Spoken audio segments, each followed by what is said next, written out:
हम आपको सहज में बता रहे हैं, अनुकूलता का नाश होना हमने विपत्ति मान रखा है, समझना। चाहे वो पैसे की अनुकूलता, चाहे शरीर स्वास्थ्य की अनुकूलता, चाहे जन की अनुकूलता या पद की अनुकूलता, कई तरह की अनुकूलता का नाश हम विपत्ति मान लेते हैं और प्रतिकूलता का नाश हम संपत्ति मान लेते हैं। ये अनुकूलता और प्रतिकूलता दोनों माया रचित हैं और दोनों हमारे कर्म के अनुसार हैं। पूर्व का जब पाप कर्म आता है तो अनुकूलता का नाश करता है, और पूर्व का जब पुण्य कर्म आता है तो प्रतिकूलता का नाश करके अनुकूल परिस्थिति ला देता है। अब इन दोनों कर्मों का नाश हो जाए और एक बीच का मार्ग मिल जाए। बीच का मार्ग समतुलता। समतुलता का तात्पर्य तो भगवत स्वरूप। न सुख में अभिमान है, न दुख में शोक है, एक आनंद की स्थिति है। तो यदि हम भगवान का नाम जप करें तो हमारे दोनों कर्मों पर शासन करेगा नाम, पुण्य और पाप दोनों पर, और त्रिगुणातीत आनंद की प्राप्ति हो जाए। पर हम समझ नहीं पाते, हमें लगता है अनुकूलता में सुख है, अनुकूलता बनी रहनी चाहिए, और वो किसी की नहीं बनी रही जो इस मृत्यु लोक में जन्मा है। ना कभी सदैव प्रतिकूलता रहे और ना कभी सदैव अनुकूलता रहे। तो हमें घबराना नहीं है। भारी से भारी प्रतिकूलता आती है, प्रतिकूलताएं ऐसी समस्याएं आती हैं कि किंग कर्तव्य विमूढ़ हो जाता है जीव, कि अब करना क्या चाहिए, मतलब क्या करूं।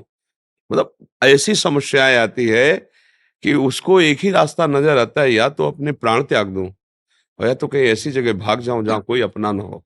कई पर समस्या है। गरीब आदमी है, 1 बीघा खेती थी, बेटी का ब्याह हो, फेंक बेच दिया 6 लाख रुपए में।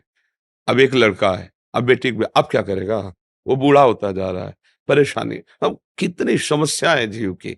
ऐसे कर्म बंधन से माया बांध देती है। दुर्दशा है, दुर्दशा। बहुत संपत्ति है, अब समाज में उसकी लेवल बहुत बढ़ गई है, अब वो संपत्ति छीण हो रही। अब लेवल से नीचे उतरे तो बेइज्जती महसूस होती, लेवल में हो तो कर्जा ले, अब करे तो क्या करे। मतलब ऐसे माया फांस देती है कि जीव को शांति नहीं मिलती। इसलिए एक उपाय है, भगवान का नाम। भगवान की शरण में होकर के नाम जप करो। ये विपत्ति का समय टिकेगा नहीं, जाएगा, जाएगा। भगवान अवतरित हुए तो 14 वर्ष का वनवास आया ना, सियाजू का हरण हुआ ना, दशरथ जी का मरण हुआ ना। भगवान जिनके पुत्र हैं वो पिता पधार रहे हैं, माता वैधव्य को प्राप्त हो रहे हैं। भगवान जिनके पति हैं उन सिया जी का हरण हो रहा है। ऐसे भगवान नंगे पैर 14 वर्ष वनवास। तो ये भगवान ने लीला करके दिखाई हमें कि हम तुम तो मनुष्य हैं, जीव हैं, उनके अंश हैं। वो जब स्वयं अवतरित होते हैं तो देखो कृष्णावतार में देखो, जेल में अवतरित हो रहे, माता पिता की हथकड़ी बेड़ियां पड़ी हुई, भयंकर राक्षस स्वभाव वाले वहां रक्षा में लगाए गए हैं, उनकी सुरक्षा। मतलब ये क्या भगवान हमको संदेश दे रहे हैं। आएंगे हमारे जीवन में, पर घबराना नहीं है। जन्म ले रहे हैं मथुरा की कारागार में और रातों रात आ रहे हैं नंदालय में। भगवान को चुरा के ले जा रहे हैं कौन? अगर अपने स्वरूप में आ जाए तो है क्या कोई? खींच के बाल पकड़ के पटक के कंस को मार दिया। क्या कंस क्या चीज है? काल के भी महाकाल श्री कृष्ण। पर समय की बलवत्ता, अभी समय नहीं आया उसका ला, भाग रहे चुपचाप, रातों रात चोरी चोरी वहां पहुंच। तो ये भगवान क्या लीला दिखा रहे हैं कि ये विपत्ति, ये संपत्ति, अनुकूलता प्रतिकूलता ये दिन रात की तरह आते जाते रहेंगे। आप थोड़ा विवेकवान बने, सत्संग सुने, नाम जप करें।